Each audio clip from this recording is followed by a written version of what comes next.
ஒரு டேஸ்டியான கோவக்காய் பொரியல். கோவக்காய் பிடிக்காதுன்னு சொல்றவங்க கூட இந்த கோவக்காய் பொரியலை ஒரு முறை சாப்பிட்டு பார்த்தாங்கன்னா அப்புறமா அவங்களோட ஒன் ஆஃப் தி ஃபேவரட் டிஷ்ஷாவே கோவக்காய் பொரியல் மாறிடும். இந்த கோவக்காயை நீங்க ரொம்ப ஈஸியாவே செஞ்சிடலாம். எப்படின்னு பார்க்கலாமா? கோவக்காய் பொரியல் செய்யறதுக்காக 1/2 கிலோ கோவக்காவை இந்த மாதிரி நீள நீளமா கட் பண்ணி வச்சிருக்கேன். நீங்க ரவுண்டா கூட கட் பண்ணி எடுத்துக்கலாம். அடுத்து ஸ்டவ்ல ஒரு பேன் வச்சு எண்ணெய் விட்டு 1 டீஸ்பூன் கடுகு நல்லா பொரிஞ்சதும் 1/2 டீஸ்பூன் உளுந்தம்பருப்பு, கொஞ்சமா கருவேப்பிலை, இதோடையே ஒரு பல்லாரிய பொடியா கட் பண்ணி சேர்த்து வதக்குங்க. பல்லாரி ஓரளவுக்கு வதங்கினதும் இதோட நாம கட் பண்ணி வச்சிருக்கிற கோவக்காய சேர்த்து வதக்கி விடுங்க.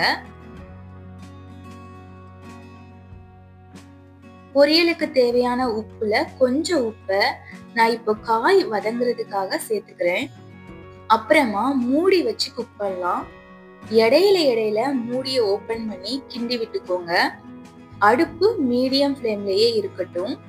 அப்பதான் அடி பிடிக்காம நல்லா வெந்து வரும்.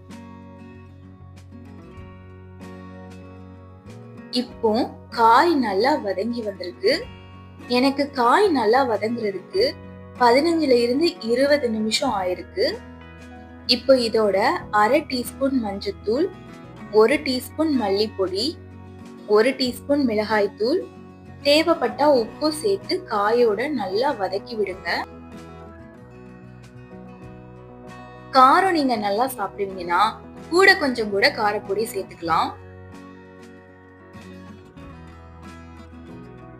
கடைசியா இதோட நம்மளோட ஹீரோ இன்கிரீடியன்ஸ் ஆன வறுத்த வேர்க்கடலைய மிக்சில பொடி பண்ணி 2 டேபிள் ஸ்பூன் இதுல சேர்த்து நல்லா கிளறி விடுங்க.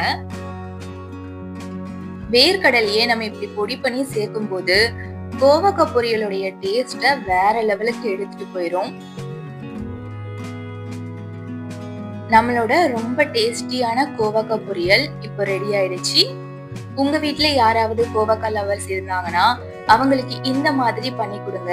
கண்டிப்பா உங்களை பாராட்டுவாங்க. பிடிக்காதுன்னு சொல்றவங்க கூட கண்டிப்பா இதோட டேஸ்டுக்கு அடிமை ஆயிடுவாங்க. ட்ரை பண்ணி பார்த்துட்டு எப்படி இருந்ததுன்னு கமெண்ட் பண்ணுங்க. பிடிச்சிருந்தா லைக் பண்ணி ஷேர் பண்ணுங்க. அப்படியே அந்த சப்ஸ்கிரைப் பட்டனையும் தட்டிடுங்க.